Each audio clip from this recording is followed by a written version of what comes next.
Hello and welcome to a very sweaty, clammy Plastic Crack podcast from no, that's all the wrong way around. That's me. That's not Dom. That's not there me. We go. Now we're the right. Now we're the right. There we go. There we go. But no, welcome. Thank you for joining us on this horrifically hot Monday night. And before everybody in all the lovely temperate places in the world, I say temperate, hot places in the world, guys, we don't like it. Okay, we just don't like it. I love it. Steve, how are you, Steve? Because I imagine you're suffering. It was 29 degrees here today. 29, and I think I've lost half my body weight in sweat. Oh, dude. Northerners aren't built for this. We're just not. No, we've got a job to the sun as well because you're so tall. So, I know, exactly. I thought you were going to say because he lives in a tower block, not because he was tall. We're doing a job at the minute. Well, I say we. That's the royal we. My archaeologists. They're doing a job, and it's in a sort of Georgian walled garden, like a kitchen garden. So it's the normal temperature is about 32 degrees, but they knew what they were doing, the Georgians. So I think it's damn clever, those walled gardens. They 39 degrees in there today. They're not enjoying themselves. Was that a job, Martin, that you sent them away unsupervised and just said, off you go, my people, go and do it? And then they're involved in it. They're supervised. They're supervised by the supervisor that I sent out there. Did you provide any ice cream? They're in a garden. It's a garden centre attached to it, so they get the really nice cafe with the really nice bacon butties, which I'm sure they really wanted on today. The really nice coffee.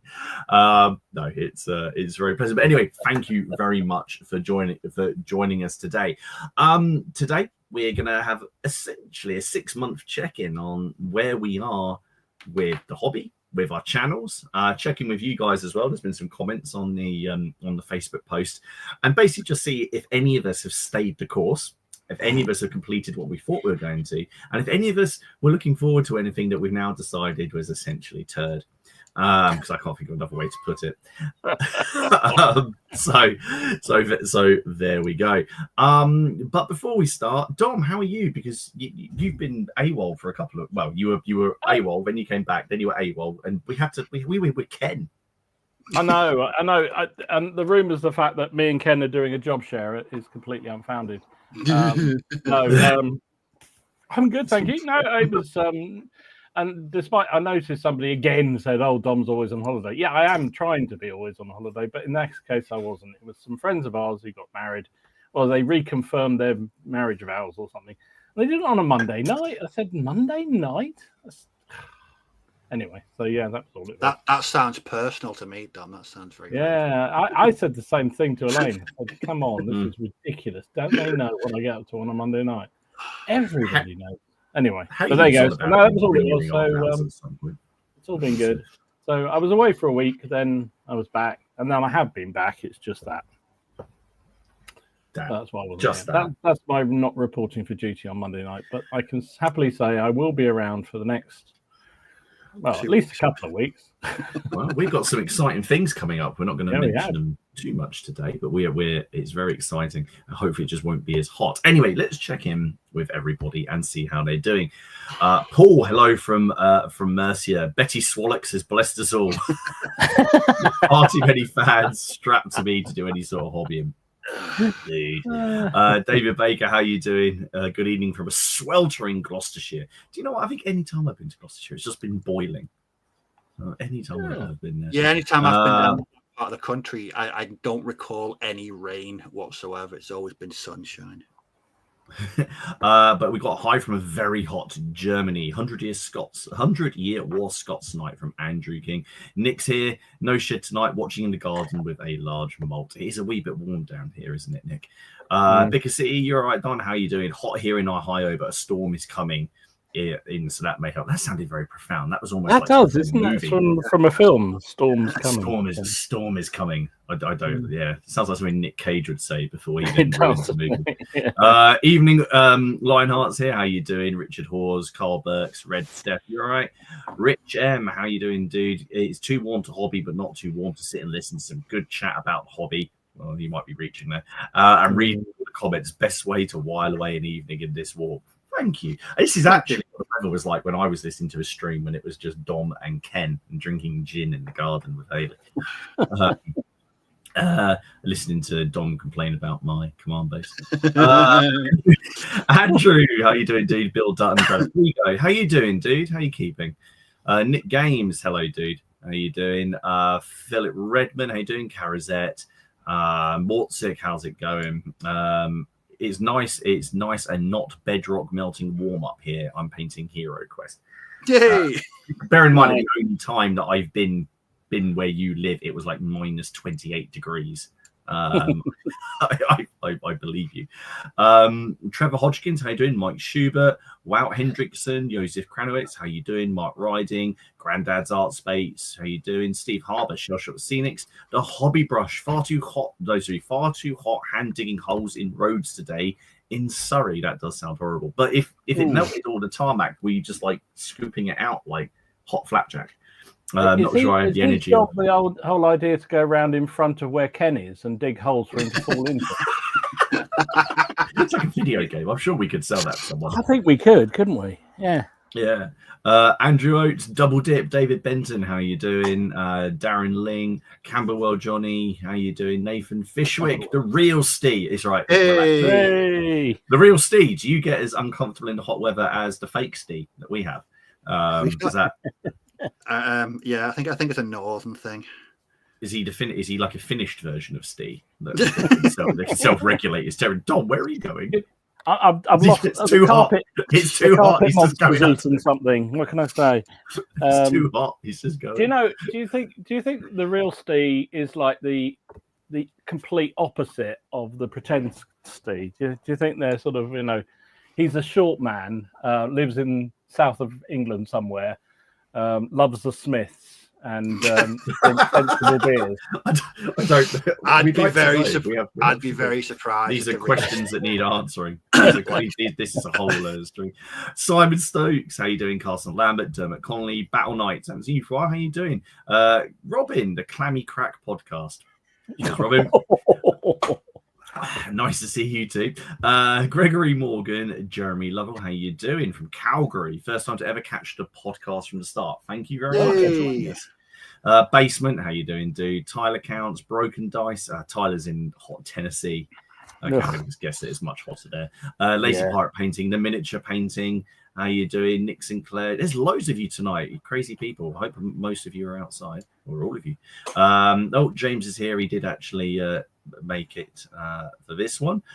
Ben Lowry. What's that smell? Moaning about the heat every other year, moaning about crap weather on a bank holiday. Yeah. Yep. Sam Rushmere, how you doing? Frank's Miniatures. Robert Hobden, how you doing? Ben, and it's just done that thing now where it's gone to the bottom. Apparently the real Steve is a foot shorter and struggling in the heat.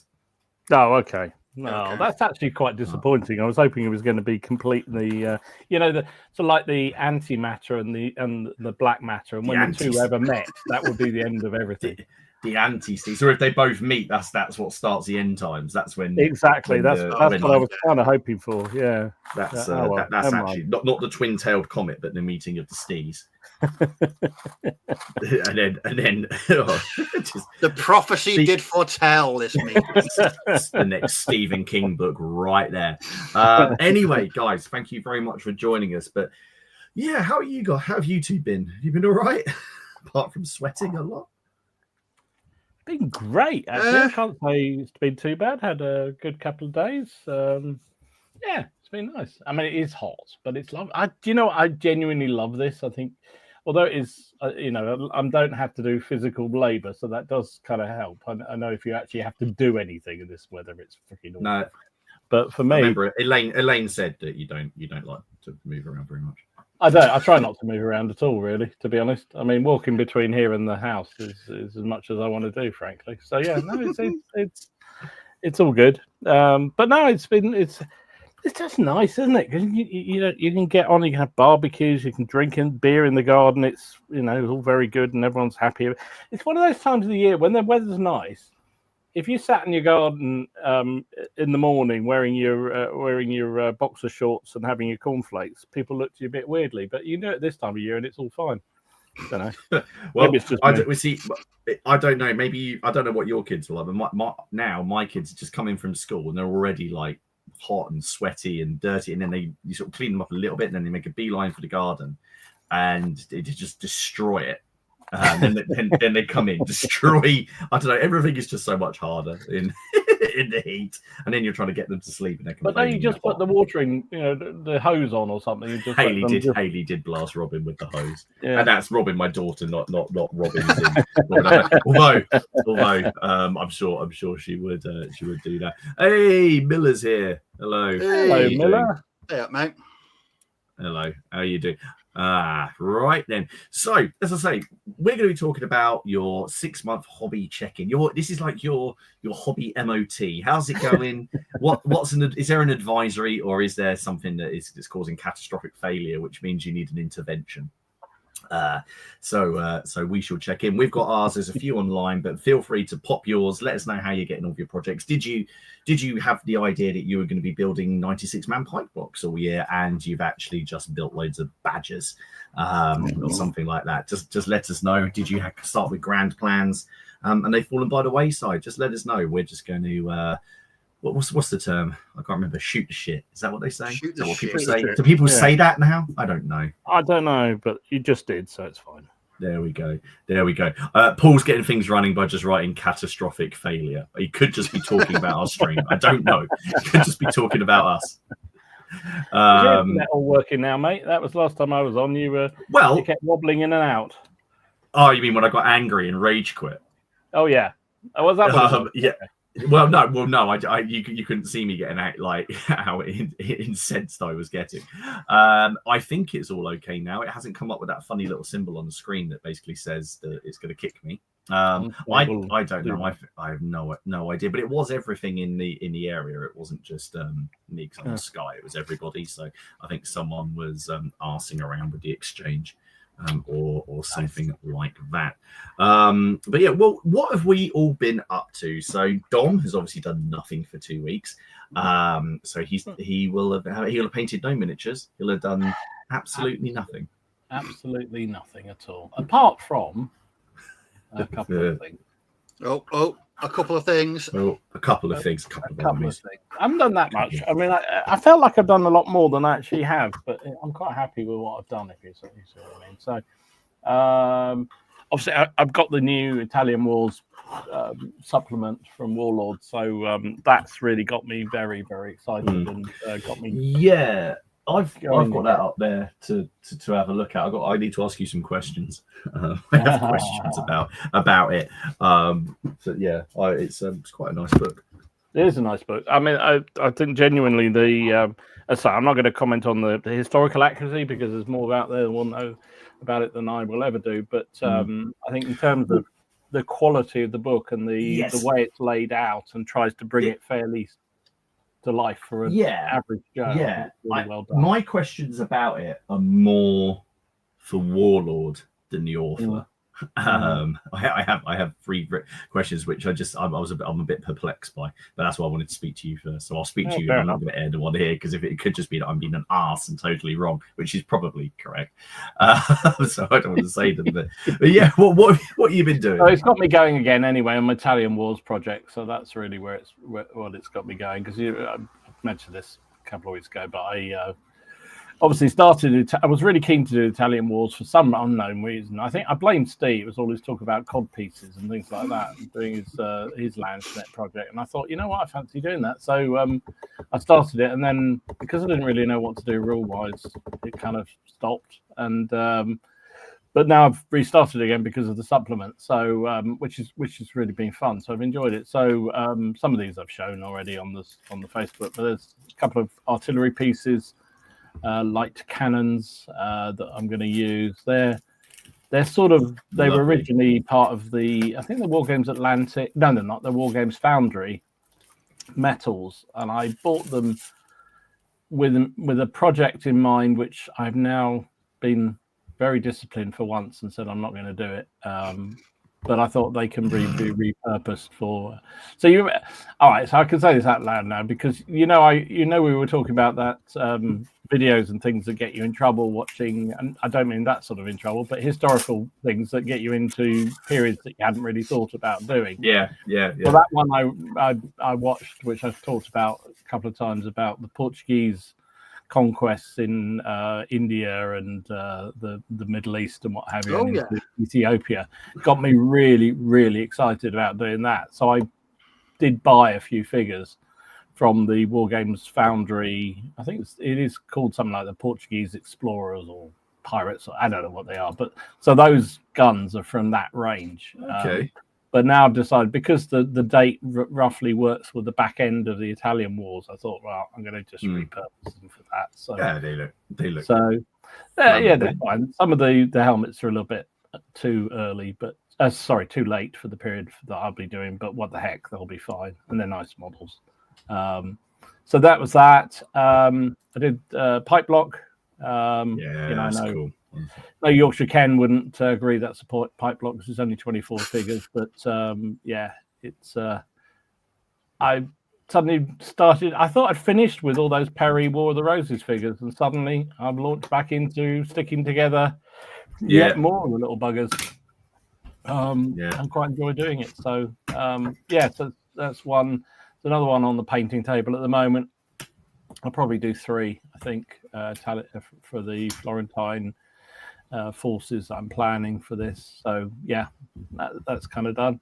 And I did some skirmishers to go with them, or some crossbowmen to go with them. Oh, nice. So the way the rules work with the book is that you can have sort of like an integrated missile troops within the pike, to denote the fact they often did have arquebusiers or crossbowmen within or even halberdiers in there. So I'm going to use just sort of strips of them just to put behind or in front of the pipe blocks to show which ones have got crossbows or arquebuses, that sort of thing. So that's why I started to do these, which is kind of fun. And then I did a light cavalry unit. So this light cavalry unit has been kicking around for months and months and months. I was originally going to do it as part of my War of the Roses forces, and I just thought I don't really need any more light cavalry. So I was just thinking, what do I do with it? And then the Italian Wars, and okay, that'll do. Because again, there's not an awful lot of difference in the uniforms. In fact, there's virtually no difference at all into their armor and whatnot. So this was a unit I put together using a mixture of Perry and War Games Atlantic arms, just to sort of give a bit of variety to them. So so now it's a light cavalry stroke heavy cavalry unit for the Florentine forces that I am building for the Italian Wars. So there you go. Cool. That's what I've been up to. Nice one. It's again, I flirt with the idea of starting that, and I did like one base in 18mm. With those lovely Blue Moon minis, which I kind of bought on a bit of a whim at Salute, and then I've never really done anything else with them, and I'm a bit scared to. So it might be one for at some point, but yeah, we shall see. I just want to take just a quick second. Grandad's Art Space. He just dropped into the comments. He just said he's just starting to get back into anything after he lost his wife in March. I'm really sorry. Very to hear that, deepest condolences, and thank you for coming and watching the stream. And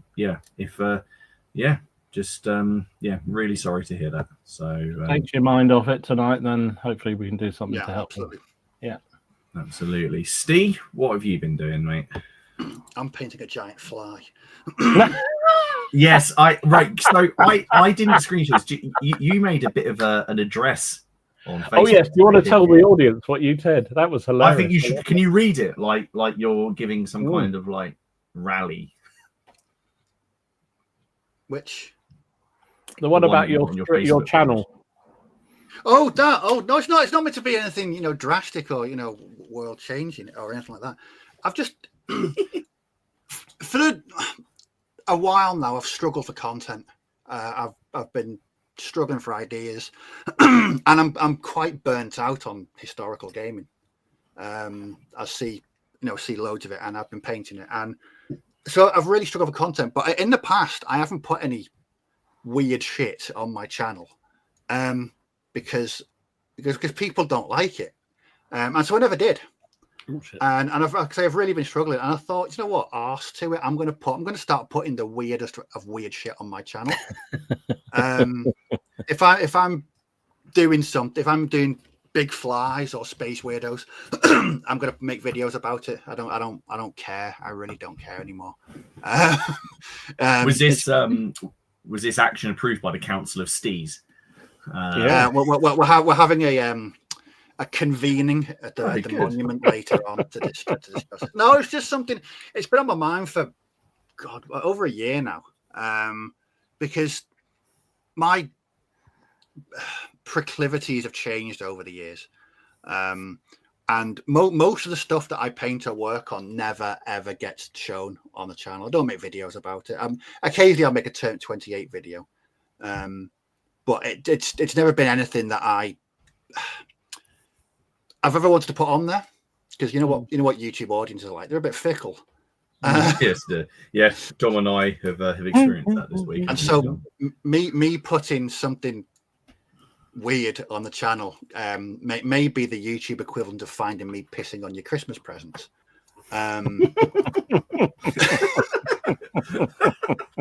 So this is the worst Santa ever. He's just come down my chimney. What is Santa doing, Mummy? It could be worse. It could be Art the Clown. I'm an infinitely better Santa than Art the Clown. No, so it's just I've really struggled for content, and I've not. It's felt like a chore at times doing videos, because it's all been the same. And I wanted to start doing different things. I want to start making videos about different things, and I couldn't. I just want to do it. So rather than just put stuff up and say, this is it's not even a new direction. It's just showing or making videos about games that I play and things that I paint that no one gets to see. Yeah. So that's what I've been doing. That's why I'm painting a giant fly at the moment. Paul is suggesting that you Word of the day proclivity. Toilet paper. Someone's been using word of the day toilet paper. That sounds expensive. Love it. Oh dear. I think you're right, mate. At the end of the day, I mean, my channel's always been like that. It's just about whatever rubbish I'm dealing with at the time. So you know what? That's absolutely fine, isn't it? I mean, if that's what you do, if half the people who normally watch them don't watch them, but then you get a whole lot of other people who are vaguely interested, and then that's brilliant, right? It's just something. I mean, because I've even noticed that the videos I watch on YouTube now are recommended to me. They're all science fiction, they're all fantasy, they're all weird, and they're the videos that I spend most of my time watching now. So I just thought I've just sort of held back. It's weird, and it's kind of it's a big step. It's kind of a frightening thing to do, is to introduce a whole new, different type of content. But why not? Your channel, you do what you like, mate. Yeah.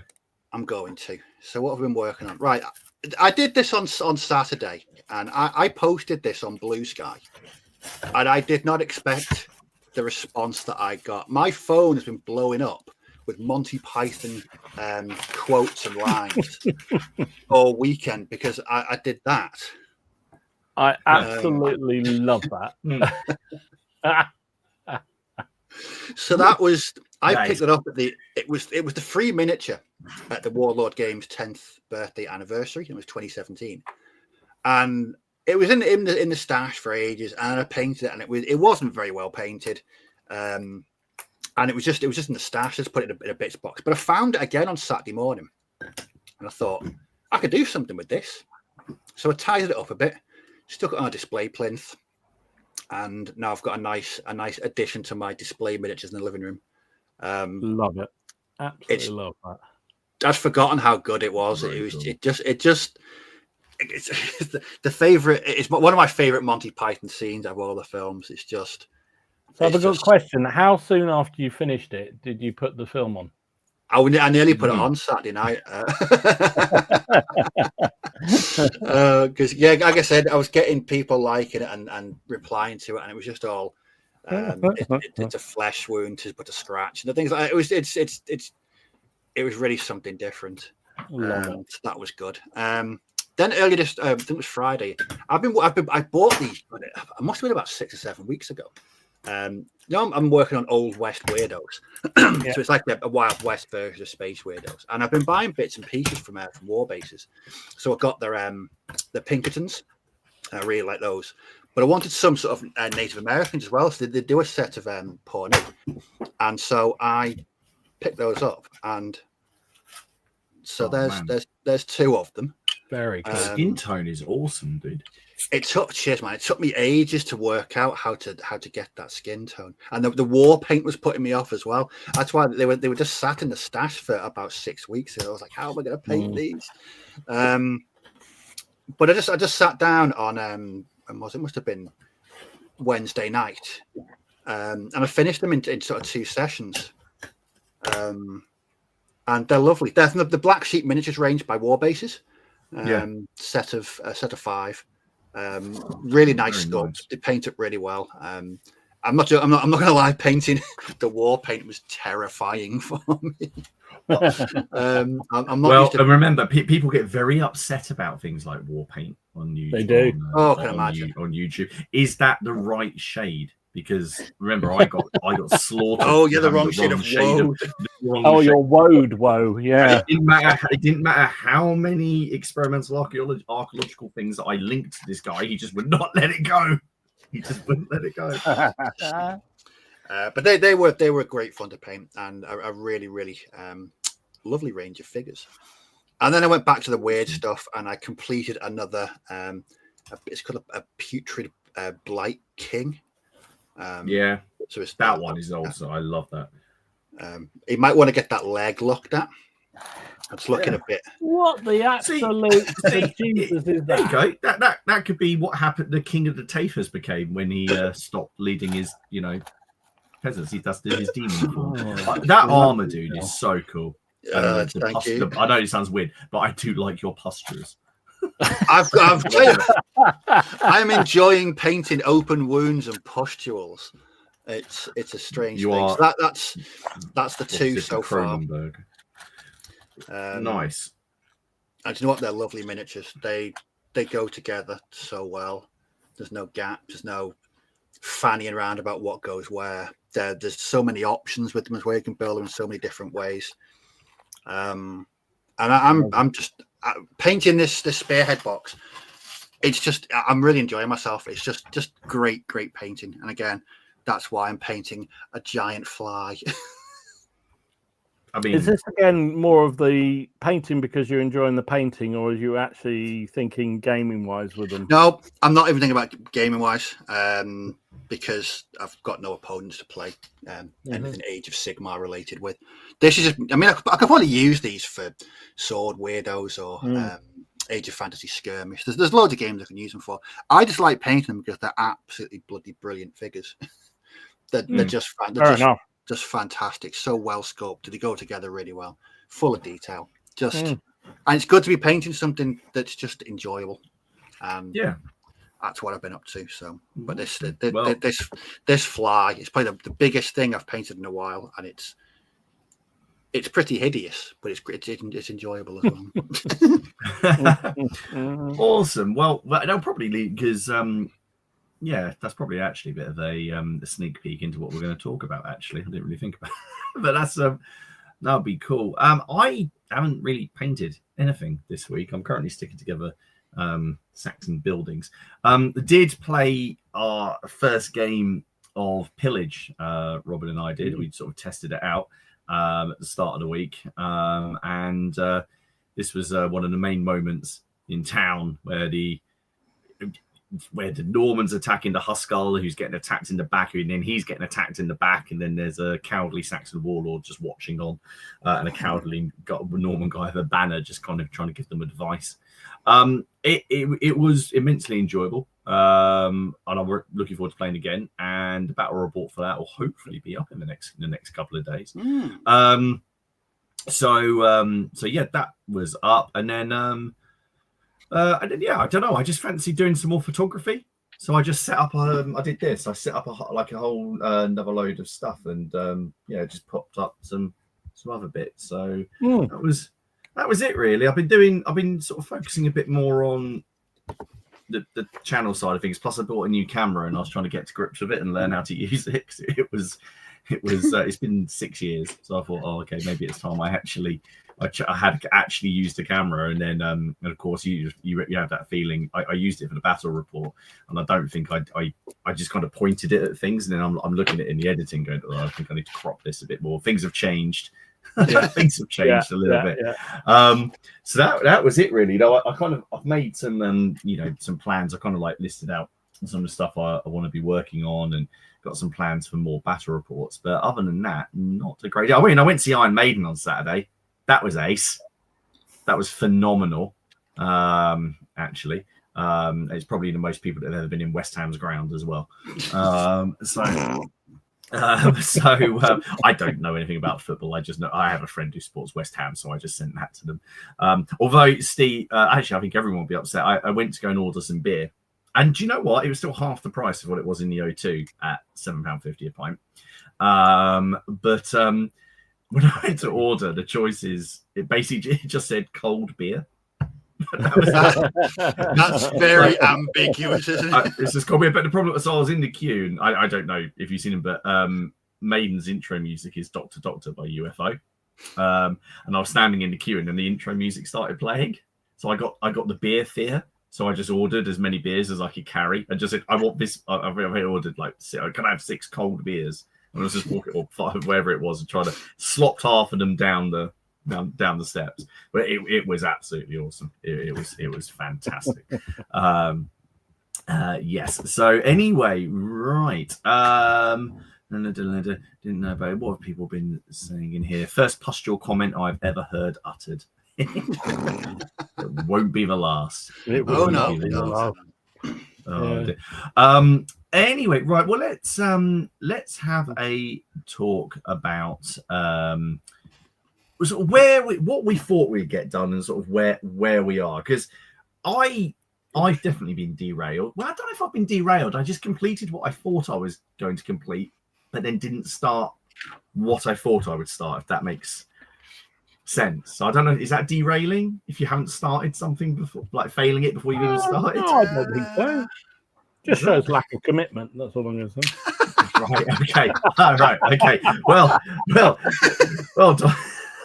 I mean, I'm not going to say how many worse, mate. No. Well, so I started the year. Well, I say started strong. I've carried on. Well, strong. I was working on my Great Northern War stuff. Yes, you were. So I've got some of the photos. So I completed 1, 2, 3, 4, 5. I've completed about 3/4. Actually, probably more like. I basically only got 2 units left to do.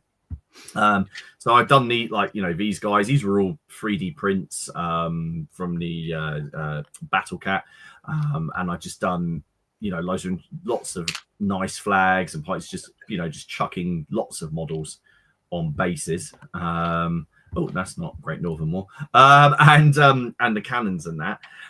And then I just got to the point where I think I probably could have. I could probably have a game. It's just I haven't got any cavalry. And I just hit a bit of a block with the cavalry, and I just haven't stopped. Now I do absolutely really want to play, and I know Robin's finished. Pretty much finished his Saxon Forces, and I've got all of the Swedes waiting to be printed, and I've got about 10 bottles of resin to get going with them. But I just haven't pulled the trigger yet, and I really want to play Beneath the Lily Banners. I know there's a sort of an updated edition. Whether it's a brand new edition or whether it's just sort of one which is a bit more what's the right word, revised, coming out. but yeah, I just haven't seemed to have gone much further with it. But I just need to get on with the cavalry. I've only got 4 bases of cavalry to do, and then that's a completely playable beneath the Lily Banners force. Can't you just do a scenario where they're coming ashore from boats, so they don't need any cavalry? Probably could, but then I've got to fit the game in. And then that's it. That's the next thing. So I had that. Should we go around like, I don't know? Should we be easier if we do like go around like one thing each and then or whatever, or just go around? So what about you, Dom? Is there anything big at the start of the year that you thought, I'm going to get this done, and you did? I mean, I was pleased because I got all the infantry done and that, but I feel like I kind of got waylaid a bit on the way. In terms of things, so I as I recall, and I tried to look back, but I can't. I kind of ran out of time today and didn't really think it through properly. But about what exactly I sort of tried to commit myself to this year, and as I recall, I didn't really have any particular goals. As such, I think that was your big thing. That was your thing. Yeah, there was the Ottomans I wanted to do, and the Boer Wars I wanted to get ready for. But mainly, I think the one that I have stuck to pretty well is I tried to limit the number of rule systems I've been playing.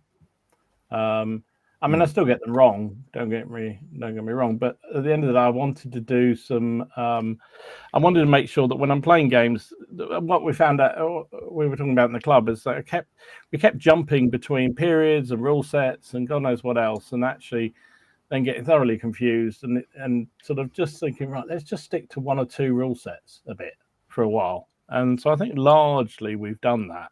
I mean, we still play Pike and Shot and Black Powder and Hail Caesar from time to time. But I think that's the one thing in terms of, so it's not really the project as such, because I'm not sure I've stuck exactly to the project I wanted to do so far. I mean, there are lots of things I wanted to get on with.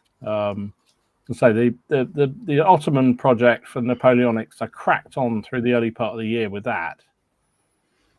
But I've sort of put that aside for a bit, but it will continue.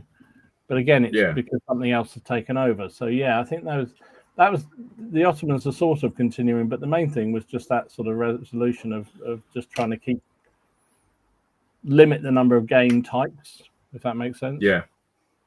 Well, you had this move away from skirmish, didn't you? I had that not move away, but sort of a. Yeah, I had that realization. I think that I don't really enjoy skirmish games as much as I think I thought I did. So, so I kind of thought I'd settle on doing larger scale games, which is ironic because now I've just bought into Baron Wars again. But anyway, but that's But then maybe that's what you need, is just some time away. You know. Yeah, possibly. Yeah, possibly. You know, you always told me. Sorry, Sarah, carry on. No, I was going to say, I remember when we first started chatting, and one of your favourite games, which is very much a skirmish game in my opinion, is Muskets and Tomahawks. Yeah. And I want to play more and more of that. I don't. I don't know why. I think it's one of the best systems for that kind of game. Yeah, funny enough, I was going to have a game the other week of it. Alec and I were going to have a game down the club, and I said to him, because I know he likes it, and but we both sort of agreed it's been so long since we played it that we'd have to scratch our head and start again with the rules again. But yeah, I think it's a brilliant set of rules. I really like that.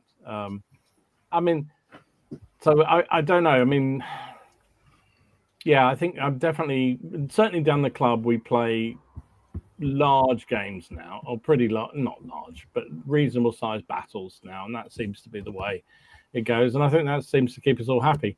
Yeah, that's definitely a thing. Okay. But I do think, the Ottomans, I think the thing I remember being most excited about at the beginning of the year was sort of getting my Romano British and Saxons done for Midgard, I think it was. Which I haven't enjoyed as much as I thought I was going to. So that sort of derailed that. But I'm still doing the figures for other things, and I will go back to Midgard at some point. But yeah, I think that's the main thing for me, has been the Ottomans and the sort of the Romano British stuff has been the thing that I originally set out to do this year, and I've pretty much done it. It went in the bin, mate. Didn't you see that video? He didn't even raffle it. No, he didn't even raffle it. I mean, I wouldn't have inflicted it on anybody. I actually found my copy the other day.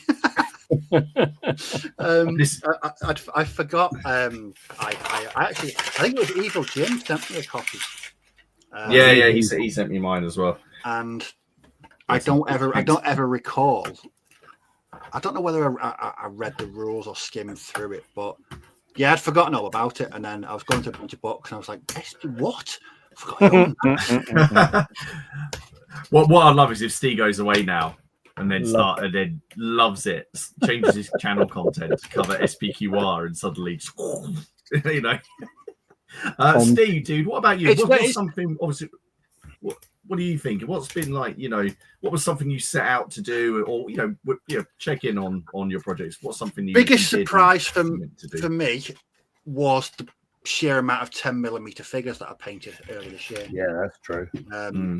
Because the undead is one unit away from being fully completed. I don't need to really add anything more to it. Yeah, it was a shock that I because when I first bought those, it was got to be 2 years ago. I painted a couple of strips, and I was like, a bit intimidated by these. I'm not quite sure how to go about them. And then it must have been about December time. I got them out when I started looking at doing Midgard in 10mm.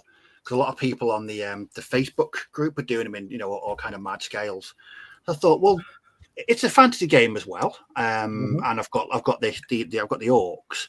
So I just started painting them, and I was like, I'm really enjoying painting these. And then I finished enough for a full orc and goblin army of Midgard. And then I bought those undead, and I just love painting those so much.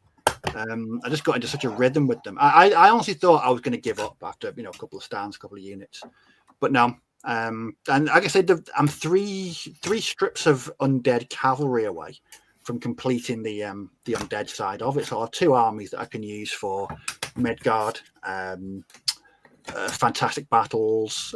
Even Warlords of Erewhon could be shrunk down to that scale of the housekeeping. So. And you get to play it on a 2x2 mat as well, which is even better. Small games, small scale. But that for me, that's a big one. That surprised me. I didn't think I was going to get the second army painted, but when those undead showed up, I remember it was a Saturday morning, and I was like, well, they've turned up.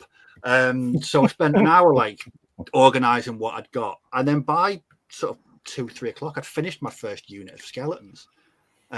Because they're just that easy to paint, and they're just those the rock minis, they're okay minis, full of detail, lovely resin sculpts. And yeah, I surprised myself how much. You definitely surprised yourself with that. I did. You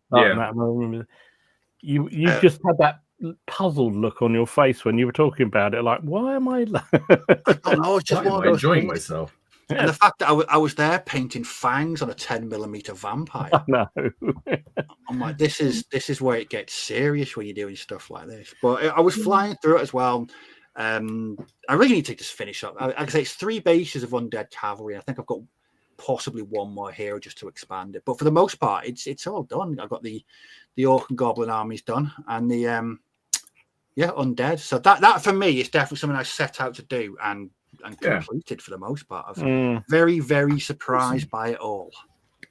Awesome. Where's that going to go? Are you going to do any more? Yes, I want to pick up a Bretonian. Yeah, that's going to be a challenge. They also do a Bretonian army set as well.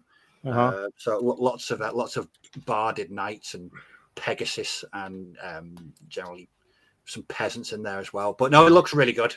And yeah, I want to pick another one of those up, because it's one of those ones you can, what I found with painting that scale was once you're in that mindset, I just flew through them. I was finishing one and getting the rest primed, and it was just really good. It was just such a nice break from painting 28mm as well.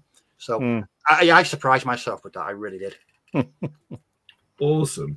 Well, I'll tell you what I'll do, because there's been some wicked comments on here, and there was some on the Facebook post as well. So let me just bring up that. There we go. And we'll go through a couple of these as well, because it's interesting to see, because obviously we chat to you guys every week, and we kind of roughly know what people are doing by what's getting posted up and what people talk about, and we can see kind of who's bouncing around on projects or who's dedicated to just pumping out massive amounts of 28 mil Napoleonics, Nick. And you can see others. So Jonas said it's surprised how much he got painted so far this year regarding how much real world work there's been. He's just starting on his third 1,250 point US Army for bolt action. Wow. But taking a break tonight and painting Hero Quest figures. Yes, you said in the chat. And stay safe in a hint and drink something cold. Up here it's nice and cold, but I'll drink anyway. Don't you drink to keep warm? Isn't that? So that's cool. The hobby brush, he said up to April he hadn't painted anything for 12 months, so he had no plans. But between Plastic Crack and the OTT Spring Clean Challenge, he's painted 4 new regiments and fixed and finished half a dozen other projects since then. So he's well ahead of his expectations. Yeah, good man. Well, happy with it. I will come back to more of these. Ian said spent a few months with a splint on his hands, so way behind with his OCP challenge. Hoping his heat dies down soon so he can catch up. I mean, I completed something that I was insanely happy about, that I've been thinking about doing for the last couple of years, and I just hadn't got around to it. And then it was Dom that inspired me to actually get on with it. Some might say I let Dom basically guinea pig it. And then I'd see if it worked. And that was my town militia raising the commons for the Wars of Roses. Using and it was what brought about by those war games, because for ages I've been looking at the Peasants' War sculpts that Steel Fist made, and I bought a couple of them and I just had them kicking around. And then when you bought those War Games Atlantic Peasants, and I sat there with interest, going, I'm going to see if this works, see if I like it, and because Dom will just say it as it is. So if it's shit, Dom's going to say it, and then I don't have to spend any money. They did, and they looked awesome. And obviously you plowed through. They were great fun to put together. I so enjoyed those. So yeah, I went on there, got those, and then that whole sort of thing between the fact even though the War Games Atlantic ones aren't sculpted by Paul Hicks, they were based on Paul Hicks' sort of style. And he'd sculpted the Peasants' War things, and then the heads that had been done, they weren't done by Paul, but they were done in the same style. So I sort of mixed and matched. And then this here was one of my favorite things to do. And I went and just did the entire division ready to represent lots of towns, and I just enjoyed doing that so much. And then I got really into the history, looking into the actual rolls and the probate records. Hang on, you got obsessed. Let's be honest. Okay, let's face it, I went around and dug through people's wills from 600 years ago to find out how they were armed, because it meant that much to me. Because I really wanted to know. And when I found out that this bloke owned like 6 battle axes, it was like 6 battle axes, a rusty sallet. That'd be a good name for a pub or a beer. A rusty sallet. I was on the phone to Martin. I can't remember what we were talking about, but something fairly simple. And he said, I've got to tell you, and then proceeded to spend the next hour or more telling me about all these roles, all these different things people have done, what have you. I put the phone, it was very interesting, I'm not going to lie. Put the phone down, and Elaine said to me, "Who was that? You're on the phone a long time, and you look very earnest." And I said, "It was Martin." And he said, "Is it another one of his obsessions?" I said, "Yes, it was."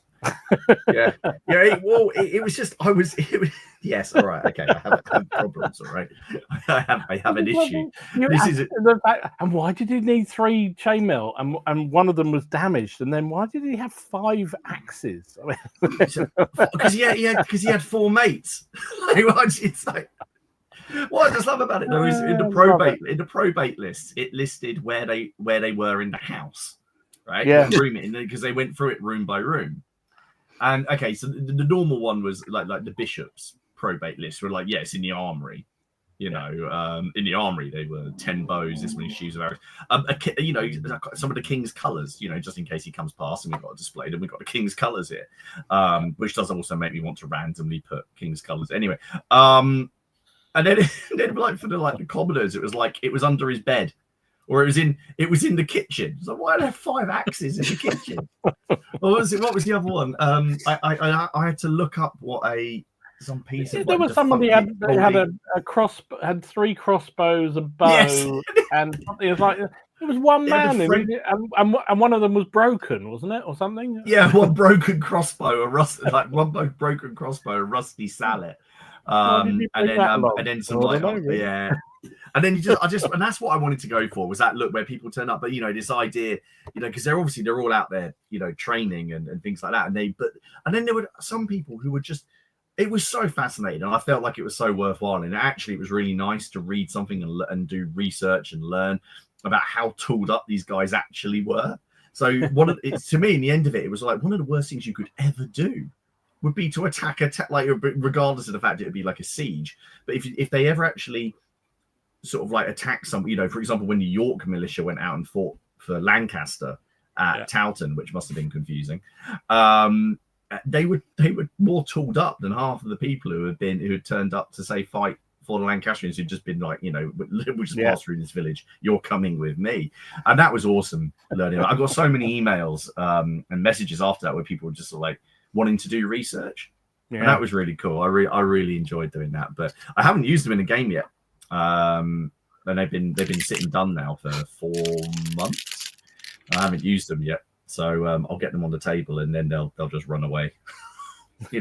I've still got one thing to finish for them, because I've got a spare cannon, but I want to find the right crew to use for them, and the crew that Steelfist do because he's got some Germans with a cart gun, and I think they just look a bit too late and a bit too. This is going to sound a little bit weird, a little bit too German, if that makes for what they're wearing for that period. So I don't know. I guess I could try and kit bash some crew. But yeah, what about you, Don? Was there anything that you were looking forward to that ended up being a bit of a wet fart or anything like that? Was there anything that you wanted to you were maybe interested in the idea of it, but then when it sort of come to it, you weren't? Well, yeah, so I kind of mentioned it already. I did get on board with the whole Midgard train, and the couple of games we've had of it, I didn't find it was exactly what I wanted. I'm not going to say it was a bad game, because it isn't. It's a really well written game. Just wasn't exactly what I was looking for. So that kind of derailed me a bit, because I think when you're like what I'm like I'm very game driven. So if it's about I'm looking forward to a game or in the old days competitions or whatever, I'll spend hours and hours and hours painting up figures just to get things ready, and I'll be really excited. I'll playing games and everything else, and then when it sort of doesn't kind of hit what you're wanting, it feels like a bit of a letdown. Yeah. So that was definitely one for me. I had all sorts of plans around Trojan Wars and the Romano-British stuff and what have you, and I bought loads of figures for it. Now, none of them will go to waste, and I'll use them for other things, and I will have another go at it. But I think it just didn't seem to work out for us. So, it wasn't just me. The guys I play with, none of us really kind of thought it just doesn't quite work for us. So that was definitely one that derailed. Let's say the other one. Sorry, when it comes to that kind of. Sorry, I was just going to say, sort of just on sort of Midgard, because it was weird. I was sort of very. I don't know what I was expecting, and then I've really enjoyed the few games I've had, and the set, because I think, did we play the same? You did Arthurian as well. Yeah, we did the one where you had to get the rocks or defend the rocks. Oh, what's like the one? Yeah. What I'm interested to really see is how it, because we'd talked, hadn't we, about the possibility of doing a Trojan thing if it worked out. But obviously, the sort of that experience. So it'd be quite cool to see how James does it. But I know what you mean, especially if you're like, oh, I really like this. I really like the look of this game. I was quite excited about Shakos and Bayonets. You see, and I played it, and I did not enjoy. But I don't know again if that was more because what I was expecting it to be, rather than it's not a good, because the Muskets and Tomahawks system I think is brilliant. I think it's a really good system. Weird that one, isn't it? It works well, but it wasn't. We all what felt I the same thought thing with that one. Considering it's the same mechanics, same basic rules, but just set in a different period, it just didn't seem to work like that one, like the earlier period one did. I don't know what it is. So I don't know. I mean, I think there's definitely something in, I'm sure every rule writer will acknowledge, you're not going to please everybody every time, right? So every rule is not going to please everybody. What one person loves, another person's not going to love, apart from SPQR, which everyone thinks is a pile of toilet, obviously. But I think, some things it just doesn't quite work out. And I am definitely bad for getting on the hype train. So I know I am. Absolutely know I am. I've actually been quite good this year so far, because I very nearly bought a couple of rule sets that came out, and then just thought, you know what, let's pause, just wait, see what people think first, see a few games. Like your what's your AI driven one, Rampage? That one I kind Pillage. of Pillage. I don't know where you get Rampage. Rampage, whatever it is. It's the artificial one I'm doing. Yeah. That one I was very, very keen to have a go at it, but I think, like we just said, I'm not sure I really want to play skirmish games. So I don't know. Looks kind of fun, looks interesting. I'll watch your videos as I have done so far, and see what happens out of it. But it's you. It's your other account, is it? That's giving me the shit. Yeah. That's me, by the way, doing it on yours. Yeah, I know, mate. I know. No, David, that was the point in the video. Is that no, you don't undercoat them. And you're from Yorkshire. That was meant to be the York militia. Don't even get me started. David, you didn't watch his video. As I felt, of course he didn't watch my video. I painted mine very brown and shitty, and he didn't call me out, but I felt like I was called out and corrected in his video. I didn't call you out. I said I felt like I was being called out, even though you didn't. Because actually, you said exactly what I knew was really true. Is that actually they love bright colours, and I knew it. And for some reason, I did all mine brown and grey, and God knows what else. Nah. There would definitely been brown and grey and probably fairly red after the battles. So I'm sure they would do it. Steve, what about you? Did you have anything that you thought that you would get into, or that you were looking forward to coming out, and then you didn't for any reason? The biggest one was building my first actual Saxon army for 3rd edition. And I was planning to do this really cool looking late war German army, kit bashes all over the place. I painted 7 figures, and I just thought, I can't paint any more field grey. I just can't. I just cannot do it. The thought of sitting down and having to paint another 30 miniatures field grey. Let me get the real Steve back, because something's gone really wrong here. Honestly, it was just there was a moment of realization. I did the command base, and then I did it's got a spar troop, which is kind of a small scout squad of 4. And there's a lot of kit bashing going on. I was in the kit bashing I really enjoyed, but the actual painting it bored the life out of me. It was. I used to love painting field grey. It was my thing. But I sat down one, because I built 4 of them. That was going to be part of the first infantry section.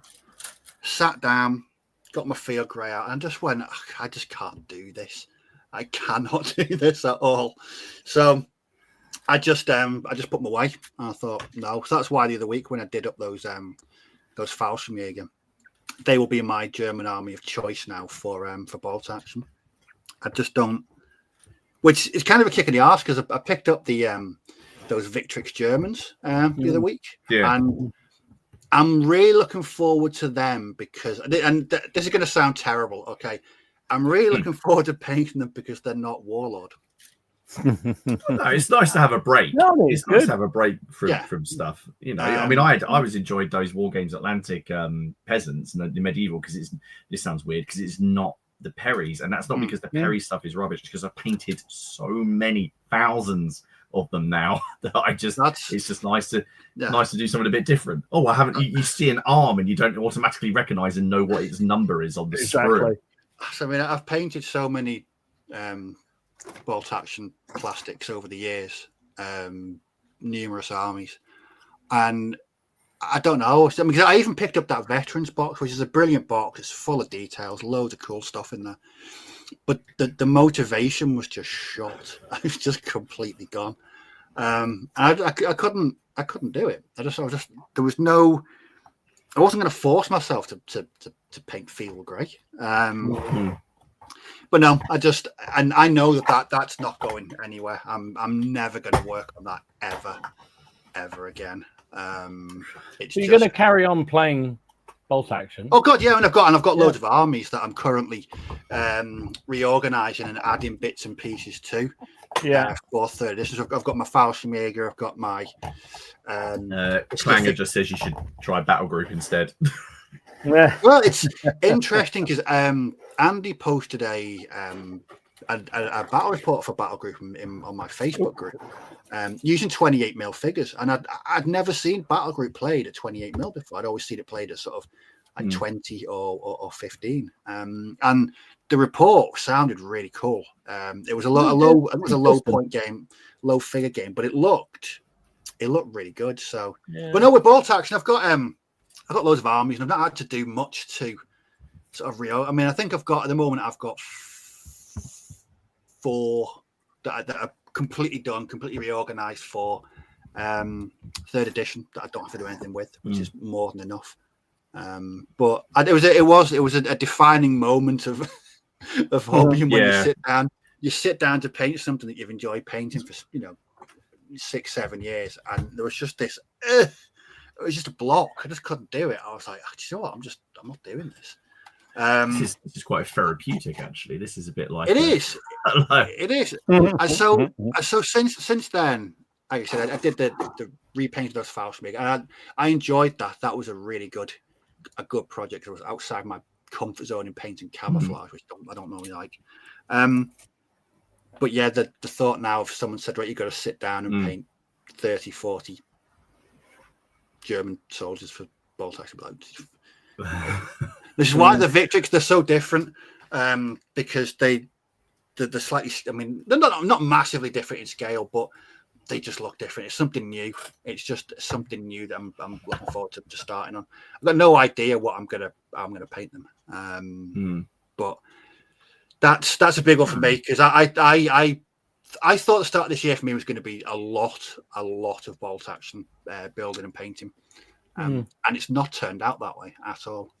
I've painted more fantasy and sci-fi stuff than I have World War II, but different hobby journeys. Exactly. So what I'll do, I'll go through a few more of the comments. We'll do the news, and then we'll look at some of the starred comments and obviously anything else. So Steve Harbour said he started well and he made good progress on his 1813 Napoleonics. However, in his madness, he decided that 48-ish minis per unit looked great, and there's sadly no going back. He was then distracted by harefoot jousting. That's about as far as you can go the other way. Tony Phillips, at the start of the year, I was planning World War II 28mm and 10mm fantasy armies. Halfway through the year, I'm knee deep in ACW and AWI 28mm for sharp practice, with a few British airborne to keep them company. Mike Wayne mocked me for saying it was hot because he's Australian, and then he said real life has pretty much had me over a table for the last 6 months. I'm way behind where I hope to be. I'm still limping forward, but with my plans are gone, I might just go when hobby takes me Q3 and try and buckle down again in Q4. Sometimes you can only do that. I think that's just the way you should go anyway. I think I think we as gamers and probably painters and hobbyists and whatever generally put too much pressure on ourselves. Sometimes you think, I must do this because that's what I always planned. It's like, do you know what? If you take the summer off or just do something different or don't worry about it, it's fine. Exactly. Someone said to me in January, by the way, towards the end of June, you'll be enjoying yourself immensely painting Age of Sigmar chaos figures. I'll be like, whatever. Dave Benton said when he returned to the hobby 3 years ago after almost 4 decades, he had a target to put on a game that would draw a 6 this summer. Given that he was starting from scratch and had limited resources, this was an ambitious goal. Unfortunately, the last 6 months have put a kibosh on that. Accommodation problems, forced relocation, further tightened financial constraints have meant an indefinite postponement. He's hoping to make a 1-year delay, but can't commit to a revised timescale. Mark said, or Sandan Glotzer said, the Heat's a bit of a killer for hobby stuff, but this month he's completed 500 points for Baron's War, which is, well, I was going to come on to that in a second, with 150 points 4 nights by the end of the week. Funnily enough, I'm going to be doing something similar. Nothing like a deadline because he's off to a tournament. Well, at least that want to be one project completed out of 500,000. Look at him with baleful eyes from his pile of opportunity. That was a bit of a one that snuck up. Because I was someone I was interested in, and then they announced that 2-player starter, and I got it at Sloot. So that was a sort of a surprise for me. Was these guys, these ones, getting these ones done. So, but quite nice because again, it was quite small compared to what There's more men in that peasant division than I've done for Pillage, Baron's War, and the other thing that I've done, which I've forgotten, Traitor's Toll. That's been a sort of a nice surprise actually, doing that one, and a sort of I say another period if we're breaking down the medieval stuff. I think as well I kind of made a bit of a decision that I just really like just all of it, just all the medieval swords and shields and spears. I just like it, chainmail, mud and dirt. Yeah, I just really enjoy it, and I think it's just because they're all just such arseholes, like the people in it. There is no one. Even all these people going, "Oh, William Marshall, he was the greatest knight." No, he was still awful. He would, by any measure, he was still awful. Baron Wars has caught me by surprise because I sold all my Baron Wars stuff. Yeah. I sold it all. I sold all the rule books, all the dice, everything, because I just thought nobody showed any interest down the club of playing it. As I said before, I kind of decided I was going to stick to more mass battle games, and then bugger me, Jonathan came back from Salute with the rule book and went, "Oh, I'm thinking about doing this." I went, so I then bought the new version. But you know what? I like you say. I mean, what really? Although the rules, I'm not. I'll play and I'm sure we'll have a go of it. Whether or not it's the right thing, whether or not we want to stick to smaller scale games or just stick to the big things, I don't know. But what convinced me was just how much fun I had putting together the models. So, which is very unusual for me. So I didn't mind it really. I thought, right, got it. Yeah. Even though I've got Robin got all the metals that they did through the various Kickstarters. Although most of them now are being repurposed into Bruce's and Ireland project. Yeah. But yeah, that's caught me surprised. I will have some games of that though. I'm quite looking forward to having a go. Yeah, we've got another one planned in the next couple of weeks. This one will be more of a straightforward battle rather than something that my only sort of niggle with that starter scenario, and we've talked about this, is I felt that it's not really a starter scenario getting across the board. You should just smack into each other and maybe chuck a couple of objectives down on the battlefield, because there was no way that's happening. I would really like to see someone who's done that. Someone's going to comment now going, I did it. Really I looked at your game of that, and I thought, my immediate thought was, there's no way on God's earth anyone's going to get off the table in that one. Not a hope. And I think it's going to be a big that's sort of in the middle of the table. And that's that's sort of it's sort of the point, which is why it says you should then swap the roles and then play again. So we're gonna play again. I did really enjoy it. That isn't a comment on it. I enjoyed it enough to I still want to play again. So it's not like the game I didn't like it. I really enjoyed it. I just want to. I'm kind of going to try and make myself paint what's left in the starter box before cracking open the Cavalry. Yeah. Get those done. But shall we do some news? We have news, don't we? Ooh. Here we go. Right, here we go. Cover your ears. Oh.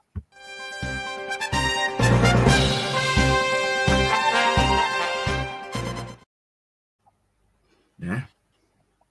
There we go. I realised that my news is basically all designed around making Steve happy. I looked at every one of my As it news should items, be. and it's all just like, this is Steve. He'll like this. He'll like this. Don will hate this. Don will hate this. So I go, do you want to kick things off, or shall I? Go on then. I can do it, and then you can keep Steve happy for a bit.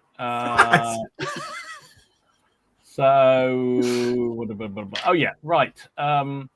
Medbury. I really like Medbury, but they showed off their July fantasy figures. So they got little dwarves. Whole range of. Is that the Sapphire Ridges? Definitely not the Blue Mountains, yeah. Absolutely, can't possibly be, can it? Can't possibly. They are very cool. They're very nice looking models. I do like Medbury. In fact, I must print some on. Well, that's something I've done new this year. It's the 3D printer, obviously. But yeah, so that's Medbury. I haven't seen what they've done from a historical, because they do a historical launch each month. And they do, don't they? But anyway, there's that. I know we talked about this before, but the Fireforge Games, quick Kickstarter for their new Warrior Monks set. So it's all funded.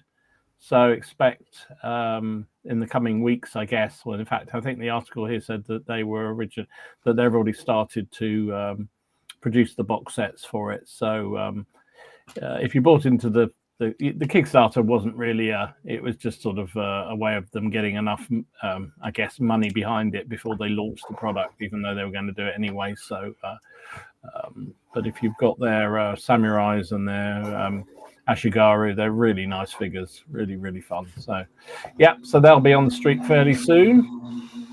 We talked about Steel Fist earlier on. He put out some new dollies. So these are later medieval period, he describes them as, so they can be used pretty much for anything. But so what I like, I know you've mentioned this before, Martin, it's he does his own heads if you want them, but you can also fit Perry heads on them to sort of give a lot more variety to the figures. So they're scaled beautifully to go with Perry figures. Oh, they fit amazingly well. Yeah, they all just, and to be fair, with the War Games Atlantic stuff as well. They fit in really well. All fit in beautifully well together, and so that's a new set of I say pole armed infantry, but I guess you could swap them out and use them as pikemen if you wanted to, quite easily enough. So, what else did I see? Empress showed off a whole load of new Covenanters, 28mm metals. So, really, there's some of them, and they all look lovely. Really, really nice figures. I particularly like the characters, the facial characters of them all. I mean, the guy in the second from the right, he does look a little nervous about going into the pusher pike there, doesn't he? He's definitely considering things. Oh, those are cool. I love the guy on the right. Nice. Yeah, real character. I mean, the guy on the right is a real grizzled veteran, isn't he? You can just see that. There's a load of them. I just picked up a few pictures of them. There are masses of these to go and check them out if you're into your Covenanters. And of course, they fought on both sides for the king and also the Parliament. So it's a good army to have. I think that was it. I feel like there was something else, but I'll have to look back through the pictures. It may have dropped off. So over to you. Well, okay. So first on the Let's Keep Steve Happy bandwagon, we all know that Steve likes Space Wolves, and there's been some new Space Wolves, and now there's some new ones. So I basically just got these for Steve to look at, and just to get his opinion on. So first of all, I don't know what this is. I think is it a wolf priest? Ooh, chap. That's a coat and a half, that, isn't it? Well, it is. I actually quite like the optional head as well. Yes, the older. But I do quite like that tactical rock, which will please James. Always good. It's always unnecessary. Why? But yeah, that looks pretty cool. Is it a rune priest? I think it's rune priest, something like that. So that's it. And then there's this guy, Steve. I think you might quite like this. I think that's actually pretty cool. I do quite like that. With options. Is this the right color armor, Steve? I always get them mixed up. It's a bit too blue for my liking. I prefer the sort of the stone grey. I don't know why. Always have done. I know I'm going to lose. Well, if I haven't lost Dom already, because I can't see his face at the minute, we're definitely going to lose him on the next one. Now, I think these were called head takers. Oh, cool. Oh. Yeah. So, I mean, there we so go. It'd be really interesting to put one of those figures next to a 1991 Rogue Trader Beaky Marine, just to see the scale. Because they're about twice the height. I do like that they fully. I mean, they've done it for a few years now. They fully embrace the Norse thing. Yes. For them. So it's quite nice to have them just very, very distinct. I've just seen a lot of people really like. Basically, if you like Space Wolves, people like them. If you don't like Space Wolves, people hate them.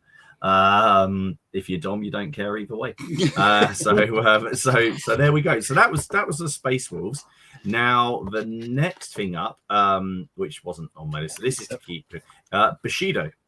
Now we all know that Bushido make GCT make lovely minis. In fact, I believe Matt, after we were talking about it last week, went and bought a warband.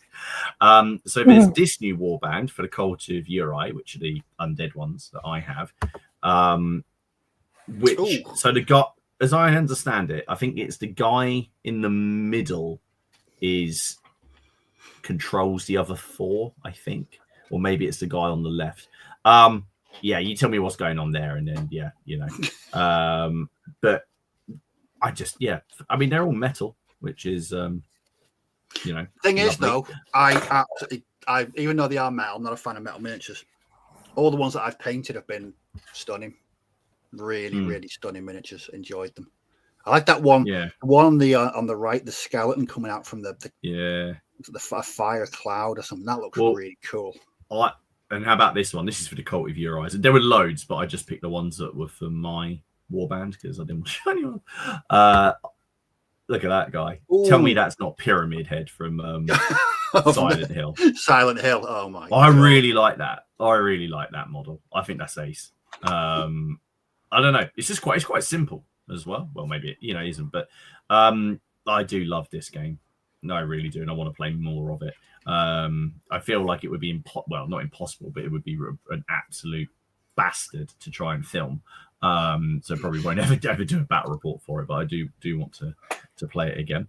War Games Atlantic have released their Satyr Brutes. 24 hard plastic satyrs. Because that's the thing. I mean, although that being said, I can see people like using these things in Midgard and D&D, and it'd be great. They're making hard. They'd be great for D&D. Yeah. Interesting. Pretty cool as well. And then I'm going to finish with Spectre. So here we have some militias fighters. Oh, nice. Oh, they're good. Cool. Yeah. I mean, these things are always really nice stuff. I always teeter on just the edge of getting into this. There's some more. There's Militia Command. I do like the megaphone. And then there is a UGV, which is quite nice. And then my personal favorite, which was this little thing, which I just thought was fun. And I assume this is like a because I know there are like drones and things in the game that you can control, and I assume that's just another. So there we go. I should also say, please do check out our channels. You can find all the links down below. Thank you to everyone who's watching on the catch up. It only took me an hour and 21 minutes to remember to do it. And you can find the Facebook group down below. I just answer the questions, and Dom may let you in. Steve and I will. I've been quite ruthless recently. Yeah, I went on one the other day, and I thought I was about to say, oh, maybe, and then I saw it had been declined. I thought, blimey, Steve's been on the ball. Yeah, no, it's it's all it's all good stuff, but no, all of that shill. away. So let's have a look at some of the starred comments. Where I've lost them. Where did they go? Oh, there's a lot of them. Right, let's have a look. Broken Dice has said, anyone besides me fall for the mystery boxes from Warlord. It's like gambling, but at least it's something I will like. I've never done a mystery box. I was actually chatting to my mate about this the other day, and my brain wouldn't be prepared for not knowing what I'm buying. I don't know. Call me untrusting, but I couldn't. I personally, I mean, I can see the reason behind it, but I couldn't do it. So when they first did them, where it was literally just any old crap they found in the factory and shoved in the box and sent it out, I couldn't see the point of that at all. Then they did the sort of didn't they do the bolt action ones first, where they would like it was either Allied or Axis, and that I could sort of see a bit of a thing for. But the ones that got out now, it's pike and shot. Well, what is it? Samurai? Is it that if it's all those horrible, horrible early samurais that they had in a box, then I'd be pretty peed off. I guess my problem with it is, like you say, if you get pike and shot and you get a box of samurai, the box of ECW, and a box of well, they've said that they'll be this in the current ones. They've said they're all going to be the same army. So if you So if you go for black powder, for instance, you could get everything. I stand corrected. Yeah, well, that's why they've changed them over time, because originally it was just literally anything. So you could get anything. But as I understand it now, they're going to be very much more focused. But the same token, if you bought like a black powder box, it's £100, but it could be any of their black powder. So you could get, Crimea War, for instance, which I know would be interesting to you. But it could be also be a French Napoleonic, which you don't need. The whole cavalry division. Yeah. So I don't know. It's same with the epics. I think they're doing all the epics together. So you could get a Union ACW, but you could also get a load of Hell Caesar. I would love it if you did that. If you did the epics and you just got £100, you just got Romans, just loads and loads, because it the shields all together. Look, Ace, but it's just Romans. Benjamin has said, as of today, he's officially unemployed, or as he likes to call it, a full-time wargamer. Congratulations. You've leveled up. Congratulations. James says, hobby MOT. Turned out the ship is actually a submarine. Complete sidetrack. Below crush depth and flooding at the aft. Carl said this year was going to be a finely tuned luxury car. So far, it's been a 1984 Austin Montego. What's that smell? Said he accidentally bought 3 boxes of old Victrix Highlanders. Oh dear. He had about 3 intact bayonets out of 150. I can believe that. Ouch. I can believe that. None of my Napoleonic Victrix models have bayonets on them anymore. None of them. They're not fixed. That's why they don't form square. Was that the Highlanders the ones we wanted Ken to build live? Yeah. And Absolutely. then he do you remember when he was like, I'm going to make mine, I'm going to do that. And then he's like, I'm going to do Italians. And then he just flunked it completely. He's not going to watch this. So no. Mini Painter says he bought more than he painted. I think that's the general. The only person I never do that. I don't know what you mean. Major Clanger said, my hobby is going well. A shed load of 28mm Calpe Prussians and front rank Warsaw chaps done. Now my new but broken 3D printer returned. Tomorrow I will ask around for a new one for novices. You should go watch Dom's video. Yeah, that's not me having a go at Dom, by the way. That's actually a really good video. Go and check it out. Darren says, project-wise, I used Bound from Vistavat, but when I started watching the PCP about 2 years ago, I decided to stick with one project and do all I needed for both sides. Every core at Leipzig in 18mm. That is glorious. Mind you, I think I thought everybody who watches PCP complains about the fact they have too many projects, not the fact they stick to one, even if it is a bloody big one. Definitely an outlier there. No, normally it's my. I've had open wallet surgery on the Tuesday. Lazy Pirate says it's been a good year project-wise for me as I had no major plans. I've just been adding more stuff to my Kings of War armies. Is that all of your Kings of War armies? More units for his AWI and to start on some Silver Bayonet stuff. That must be cool. It'd be quite cool to just go, yeah, I'm just going to see where the wind takes me. Gregory was hopeful to get War of the Roses done. Then my friend broke his leg and I pivoted toward Napoleonic Wars to help keep him occupied. You're a good friend. That's a good thing. You're a good friend. I've created a monster. He's painted 2 divisions to my 3 regiments. I would say break a leg, but yeah, it's not. No. So yeah, then Major Clanger's come back and said because his main 2025 project was 28. Well, sorry, main 2025 project was 28 mil Leipzig, but Mr. Reality has led me astray. New Def and the Landsknecht plus more figures and 2 boxes of Liberty and Def AWI. It's overload. Wonderful.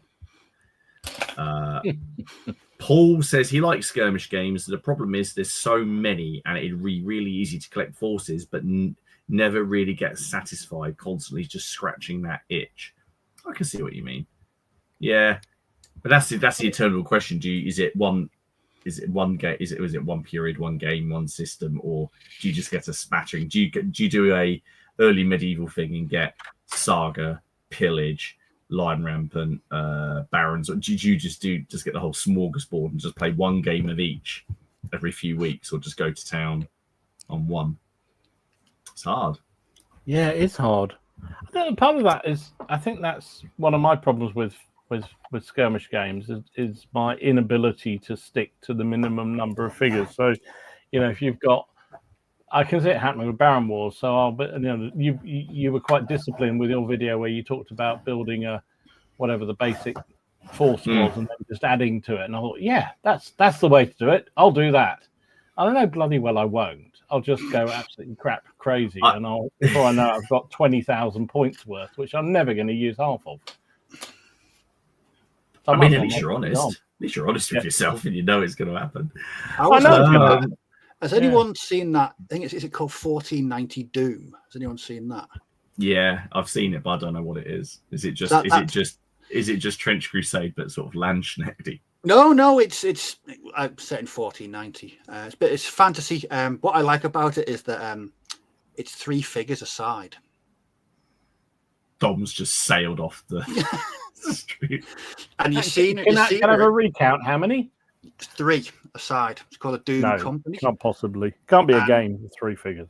The scenery's built up rather than you play it on a 2x2 board, but you build the scenery high because the aim is to escape this grim fog that's killing people. Is it based around the fence? There we go. Nice. Jammy M. 1490 Doom, the floor is poisoned, everyone climbs or asphyxiates. No, that's the Tiger Bar. That's the Tiger Bar. What's there not to love about that? I've been watching a couple of videos about it, and it's interested me verily. It really has. Coming to On Point HQ sometime soon, is it? Well, I've got loads of medieval Perrys that I can use to kit bash, some awfulness. Yeah. I've given up complaining about that after the Perry season arrived. Well, moving swiftly on, Tom said his main project this year was The Lord of the Rings, The Battle for the Fords of Isen. I finished it in May and played it with my middle school literature students after they finished reading The Two Towers. So much fun. That's awesome. Is that the one where Phaedrid gets wounded and then they take Phaedrid? Is that it? That's the Battle of the Fords of Isen, isn't it? I think that I know Steve won't give 2 short shits, so I'm not going to ask. Yeah. Awesome. Yeah. That's really cool. That's quite cool to do that. And then after reading The Two Towers, that'd be quite fun. Maybe I should. That's cool. I wish I had a teacher like that did that in my day. Yeah, no, my teachers definitely weren't like that. No, we got made to read Jane bloody Austen. That was our teachers would just probably, if I told my teachers that I was into wargaming, they'd probably just joined in with the bullying. Anthony, He's been derailed by 3 words. Plastic Spanish. Well, but you all knew it was going to happen, didn't you? Yeah. 2 battalions are staring at me on the desk, but I'm determined to ignore them and get these Austrian dragoons done. I guess I know what's coming up on the Facebook group soon. Then. Yep. Lionheart. My main goal at the start of the year was finishing my War of the Roses project. I failed due to buying more projects. But on the plus side, I finished my Peaky Blinders set from the Great Escape games. Love it. Love it. You know what I'd love to know? You know, when you start out with tremendous gusto about a new project, I wonder what the average time is before you get distracted by something else. Yeah. I'm always very amazed by people who can be just focused on just finishing one project and moving on to the other. Yeah. Also slightly concerned about them. But suspicious. Very, very I've said it before. My gaming buddy Ian, he's so disciplined in his approach to the hobby. So he'll sit down and say, right, this month I'm going to work on my British 8th Army, and he'll just work on his 8th Army for that entire month. No deviation, no change. He'll just work on it, and he'll say, "Bit of a change now. I'm doing this," and he'll focus on that as well. Blimey. Excellent. I can't do that. No, not me. Joseph said, my main project this year has been Blood and Plunder. It didn't start out that way, but I truly love to paint the figures and the boats, and the games have been a lot of fun. That's all. If you get something like that suddenly just takes you and you enjoy it and you enjoy everything, that can be fantastic. That can be a lot of fun. I mean, that's partly, I think, what's happened with the Barons War as well. I just really, I really enjoy that period as well. And even though I've had a couple of comments that go, "Oh, you've already done War of the Roses," it's, there's 300 years between them, and the history's still just. I just really enjoy it. Just get quite passionate about it. So if you can sort of mix that, then it's really rewarding. I guess that sort of happened with me this year with ACW, because I suddenly got really into that. But that was purely from playing some really fun games. We just had such a good time playing them. That it just kind of got me. That wasn't a project. Well, I knew I was going to do it at some point, but I didn't expect it to take off quite as quickly as it did. Yeah. I know what you mean. Bad Beagle Wargaming. What name? I started out strong with a Sohei army, and I was all lined up to do my Indian Koreans. Then I ended up with a donkey, cow, 4 ducks, and 2 caribou in early June. That sounds like the world's best farm. And this is Lazy Pirate. Gaming wise, my Kings of War monthly tournaments have continued, as have the Swamp Fox AWI Shark practice, plus loads of random stuff at my gaming club, including Silver Bayonet, Midgard, and Rapid Fire. Wargaming history. My Stumble projects and my Thracians. Cannot bring myself to paint the capes. May get enthusiastic again after the holiday in Greece and Turkey in November. Yeah, I just removed the capes. Just take off the capes. Remove them. That's true. Benjamin has told me to look up the Brugelberg Brew 64 Cannon Death Bell with crew for my cannon crew. What is a Brugel? Hang on. Don't know. Sounds intriguing. It sounds like a 70s German prog rock band. Brugelberg. I love it. What I'd like to know is how many people have been derailed by their gaming partner, and how many have been derailed their gaming partners, and how many just don't have that as an excuse. My mate flat refuses to get involved in anything Qua related. Fair enough. Your mate sounds very sensible. Well, I introduced him to Space Weirdos last week, and he loved it. Oh, maybe not that sensible then. Tell you what, it's always brilliant introducing someone to Space Weirdos, and within half an hour that they get the rules, they know all about the changing dice type, they know the actions. It's just such a great thing. And even now he's planning his own Weirdos warband. In all seriousness, I do love the look of the Quars, and I think the those little tanks particularly, just like they're amazing. They're so nice. They are cool, and the range is getting bigger and bigger. It is. So cool. Absolutely. I would like to give it a go. I would like to see what it's all about. The game system, from what I understand, is actually meant to be quite. It's meant to be, yeah. Sort of refined, yeah. I know where Don said when he tried it, he sort of didn't know what he was going into, but he said the actual mechanics and the way the game runs, he said he really, really enjoyed it.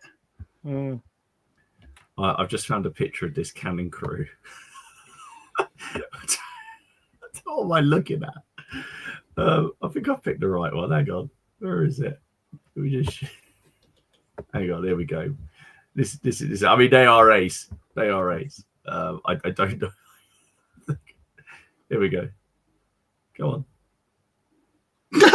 What? I mean, if you want to look at the actual cannon, the death bell is literally a bell that's supposed to be. I mean, and this should be Robin's cannon crew for the ones that were manning it in the castle. That's ace. I'm like, they're very cool. Could I just say, Steve's put. At first, I thought it was my hired. So it was my mate that I game with. I thought he was your hired security for Phalanx. I think it's the beard and the Viking hair that may have given it away. But yeah. Another one. So love to hear this. Love Space Weirdo. My favorite character I've used was Boombot, a base stat unit with one weapon, a hand grenade.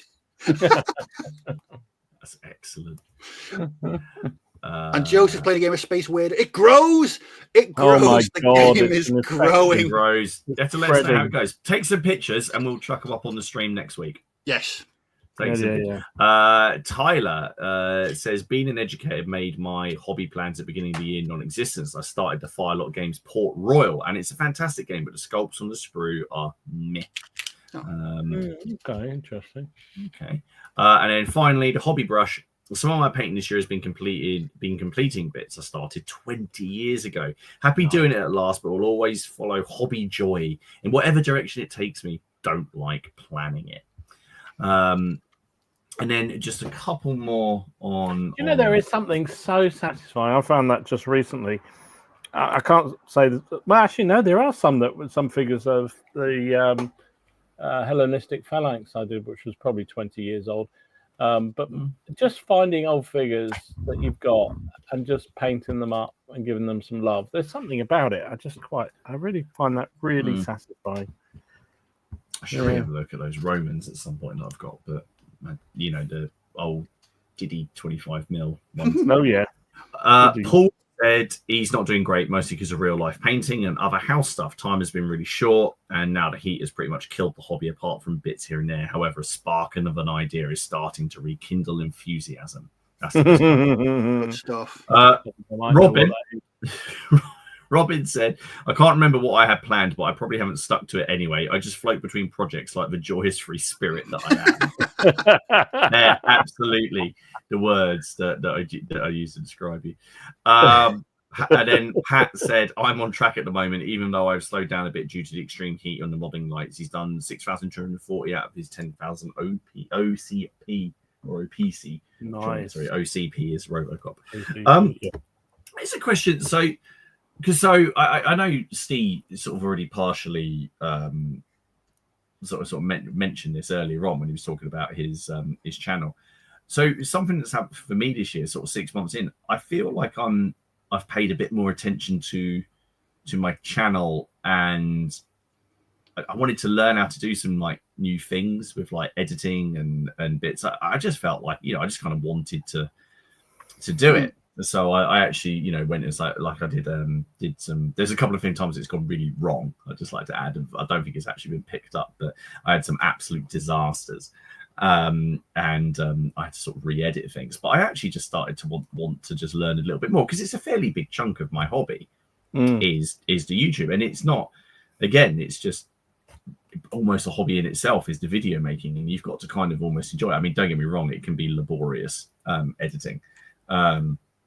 But what about Dom? Was there anything sort of 6 months in, like with the actual channel, where that you thought that you doing that you didn't think you would be, or is there anything that you've kind of thought, hang it, I don't care?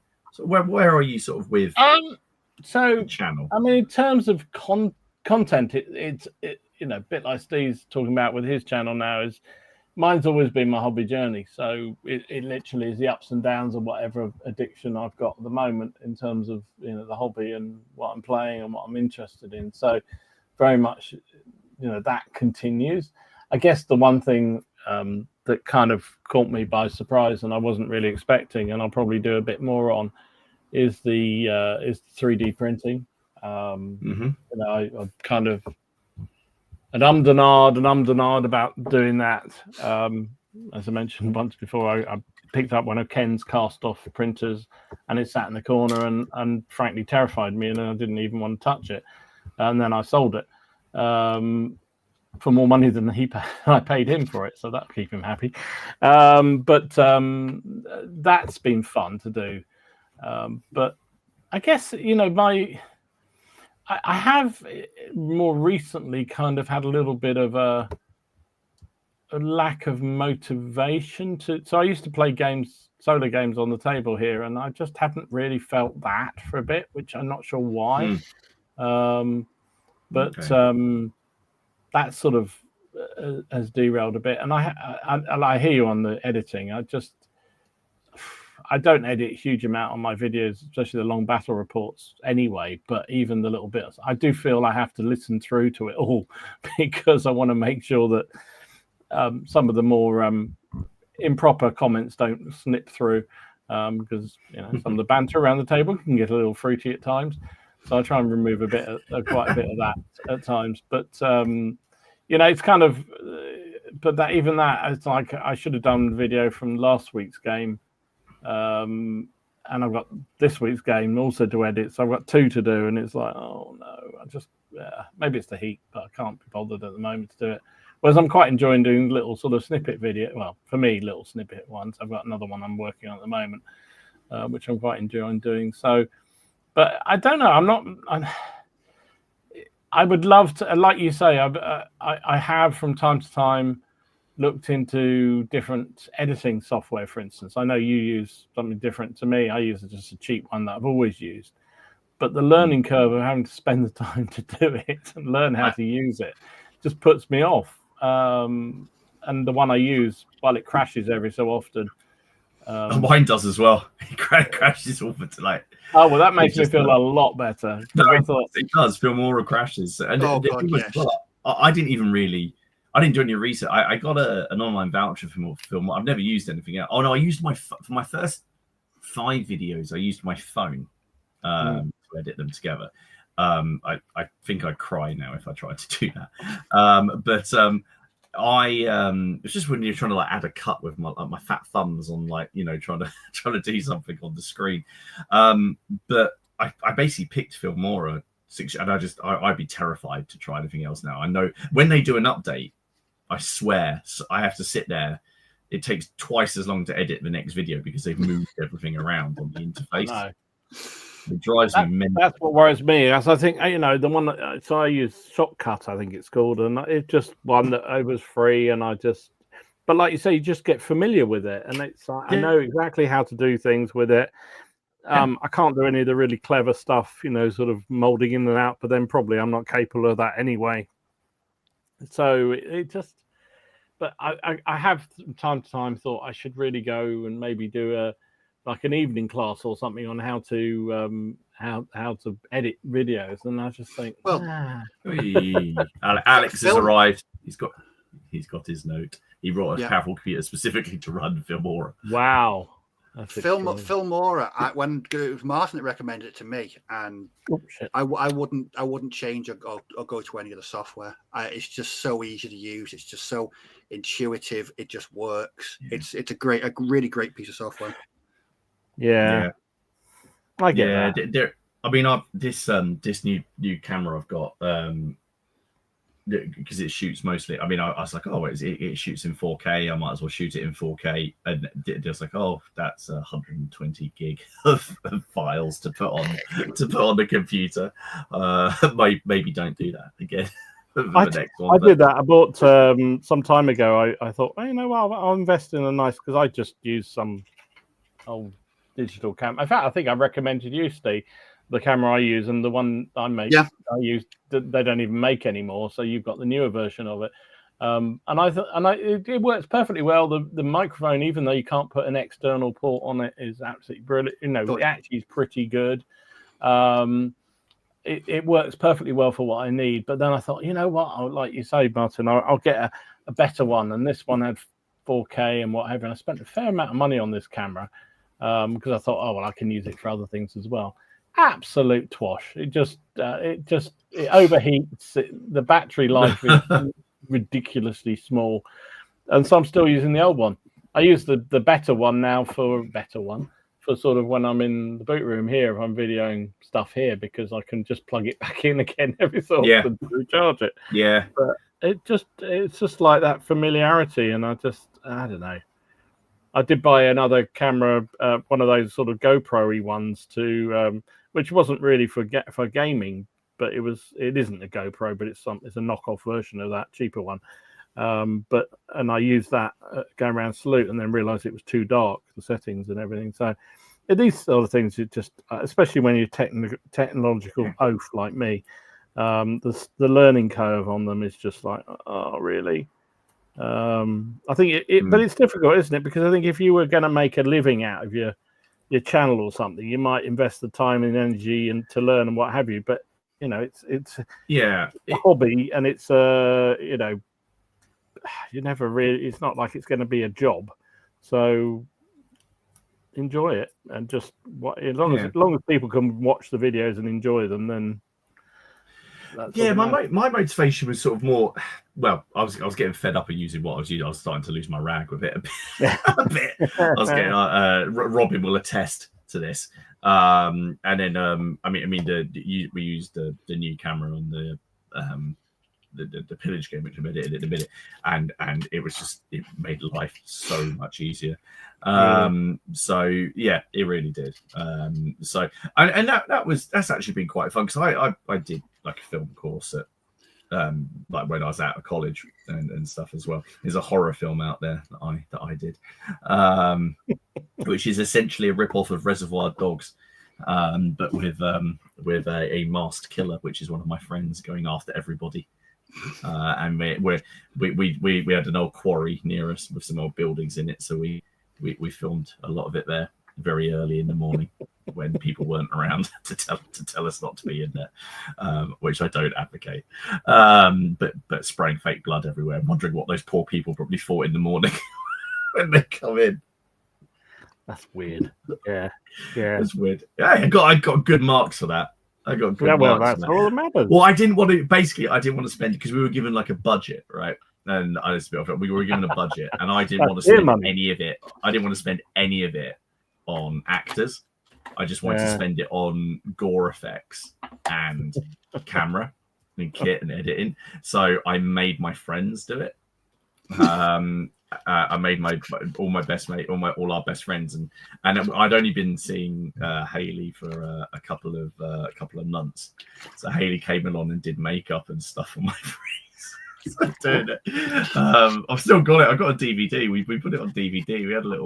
We had a piss up at the party and a premiere and everything. It was a laugh. It was so much fun. I got to. Also, I didn't want to pay or like make proper fake blood, so we mixed washing up liquid with red food coloring. Because it had the right kind of goopiness to it, and I put the blood bag on my friend and it exploded, but it stained him for about a month. Because I felt it. Because that was there were an ambulance did have to be called as well. Was it? No, yeah. Haley is in it though. Haley's in it. She's there's a news report, and Haley was the voice of the newscaster. We actually even went to the effort of putting together, like, we just filmed, because we had so much film. We kind of, I've still got it, some outtakes. This is all my friends swearing at me. So, there was an ambulance had to get called because of an injury. I nearly crashed my friend's car in it as well. Bloody hell! So yeah, it was yes, it was the young, young and stupid and realizing I'm not Quentin Tarantino. I was going to say, I'm probably more infinitely watchable than any Steven Seagal film. Yes. I'd rather employed my friends rather than Nicolas Cage. So let's see what is next. So as always, let's have a look at some viewers' pictures to see us out. Thank you to everybody as well who has braved it. We've had quite a lot of you in today, so thank you very much for braving it. Where you should be outside having a drink, but you could still watch us. You might even be, but you're not like us. I like it how Dom has just got all the lights off in his room to not attract the bugs. I'm assuming that's where he got the lights. Yeah, no, it wasn't. Or Elaine's cut the power. It probably is. It was daylight when we started this stream, and I thought I can't really put the lights on, and now it's dark. So it is what it is. So as always, if you are working on a project or if you're having games, take a snap, put them up in the Facebook we want to see games. I like to see games. What people are doing. There's quite a few games this time, but we'll kick things off. So Eurus has been working on some of his knights, and he's done these for the Barons' War. And he's done these sort of Eastern European knights. They're very cool. The heraldry is awesome. That is painted as well. Yeah, they look brilliant. To see, so really nice, lovely stuff. Greg has been working on his Emperor's Children and Lucius the Eternal, which is really nice to see. Gaza, say that. Gaza has been working on the Russians. I don't know why that called Berber Russians. Yes. So, but again, it makes me feel I need to get a Cassian or as well. Yeah. I really, I think maybe I should. Those are really nice though. Look at that unit at the back. Brilliantly done. Really nice. Andrew has been playing games. Good. Really nice. Very cool. Nice to see some teddy bear fur and the smoke. Awesome. Now, Kerry. Now, I put this in because I thought this picture was phenomenal. Now, technically, he painted these 10 years ago, but he found them, or he found the photos, and I can't remember if he said he found the photos, so he reposted the photos, or he refound the miniatures, so took new photos. But I thought Dom would like this. So, oh wow, love it! Cool is that? Oh, very lovely, lovely stuff. That's something else as well. Like the photography, that is just very cool, really cool. Framing everything on that looks awesome. So lovely. Thank you for sharing that. I also like the fact that there's blood, but it's not gratuitous. It's not Are you having a pop at me again now? No, yeah. Is that a pop? Yeah. All right. I got in proper trouble. Like that that Facebook group gave me a warning. Oh really? Yes, because I had that guy with the blown off leg, and then I put that teeny little bit of cocktail stick in there, and then painted it like it was the bone. Apparently, that was too far. So I was like, and I was sitting there going, but he's just been hit by his leg blown off by a cannon. That was too far. Like everything else on there was fine, but that including the bone, apparently, I got a warning. Too much. I don't went back in. Fair enough. Good to know. That was the same group where. Everyone, that one that started having a pop at Ken. Oh yeah, that's the same group. Sorry. So yes, Kevin. So he's been working all sorts. So these are his Korean. Wow, like that. Very nice. Now, how's that for a tactical rock? That is a proper tactical rock. That's. Well, I do love the fact that guy's got a proper pipe going there. Don't know what he's smoking. Blimey. I really like the armor on the I know he's not, but the guy on the left in the black, I really like how clean red and the black armor. The laminate very armor. Nice. Very nice. Silas. Now I do this on here because he's look at them in square. This is a Sudan game. Look at that. See, this is someone who knows what they're doing. Because if that was me, they would just be in line. Yeah.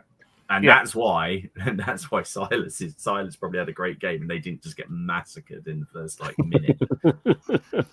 That's someone who thought so. There we go. Very, very nice. Philip, he's done some medieval horse. See, this is what I'm thinking about. Is doing some mounted crossbowmen. What manufacturer are they? I think they're the War Games Atlantic ones, aren't they? Are they? They're the mounted sergeants, aren't they? I haven't got any mounted sergeants. Yeah, they are. Yes, they are because. You see the reins, the War Games Atlantic horses apparently are like one of the only manufacturers. So they don't. The reins are actually separate. It's like a separate piece you put on, as opposed to most reins, which obviously just do that cast block. So as I understand it, you put the horse together, then you put the head sandwiches the reins to the body. That makes sense. Okay. Interesting. So yeah, I know I've seen Mike Peters recommended sticking the reins to the head first, then sticking it onto the body of the horse. Right. Now the next one is just wow. This is Stephen's 100-Year War French. All the colours. And also that is a command base. That's a proper command base. Command base. Love it. Look at that. Wow. Beautiful. I mean, lovely. the wrong side, obviously, but beautiful. Fantastic. Lovely stuff. Really nice. Steve, as always, more Kings of War stuff. More Kings of War, which I just love that he keeps on sharing these because I just love seeing it. I did that as well with our magic items when I play Kings of War. It's just chuck them in the unit like that. So I can, because I always forget that I have things in any kind of game where I give, you can buy equipment. I really like that. Always enjoy seeing it. I love seeing his games. I have no idea what's going on. No, I'd never play it in my life, but it just every game just like seeing games. Complete scrum of figures coming in everywhere, death and destruction. It's brilliant. Love it. Just like seeing games. Stephen has done some terrain. Now he did a whole load of stuff, and it's for Age of Sigmar. I just really like this. I don't know. I just love it. I think this is awesome. Like a wide interest. I just think it's really cool. I like that he's added the boards there so they can get up. Yeah, that's what we do on site. So I just really liked it. I was like, yes, there's a man who knows his health. Although, to be fair, that probably looks a little bit more safe than some of our sites. Tony has been doing some World War II. Oh, nice. Oh, nice. Very cool. Really nice there. Stig. Now this was Chain of Command, I believe. Is this Chain of Command he was doing? Yes, it was. Yeah, which looks really nice. It's very cool. I like the markets. Very nice. And he's not last today. Here's Warren with this, which he added in, which I think is going in his eventual Oathmark army, but he'll use it in it across all of his games. But again, really nice. I mean, this photo on here, the resolution doesn't quite do it justice. Have a look at it in the group. It is lovely. Wow. And then Warren Coleman, he's done some Swan Knights for Lord of the Rings, but he's using these for Midgard. So he's got like teeny weeny figures. Now I think it's the Rock Mini guys that does this. It is. They look like rock, yeah. Yeah, and these are some of his. So fantastic. So some awesome work there, everyone. Thank you very much for sharing. Please carry on doing it. We're nearly out of time. It's been a nice natter. I feel better about myself for what I feel like I have or haven't done. I don't know about everyone else. But it's not, I think we'll check in again at the end of the year and just see what weird and wonderful things everyone has diverted onto. There was less. I'll tell you what. There was less. I know there was a couple of people, but there was less people in there saying they'd taken up the Epic AWI. I thought there would be more. It seemed to me, it seemed to be more of a take up on it than. Maybe it's the other side of the Atlantic is more into that. I don't know. It's bizarre, isn't it? It doesn't seem to have had quite the same attention that some of the others did. Well, hopefully, I think because the boxes are out now, aren't they? They're starting to get delivered, and so we'll probably see some stuff floating this way soon. Anyway, we don't know where we are next week because we haven't decided what the lineup is going to be for July, but we will, and we'll do that during the week, and we'll post up the menu because there's no holiday. I'm on holiday. I think I'm on holiday at the end of July. There's apart from that, I don't know what everyone else's schedule is like, but we shall let you know. As always, you can find all the info to who we are and our channels and everything down below. Thank you for sticking with us tonight. Everyone should go and find a cold drink and a fan of some description. And we will see you all next week somewhere. We will. Sometime. Somewhere. Probably cooler. Awesome. Bye-bye, everybody. See you later. Bye-bye. Have a good week.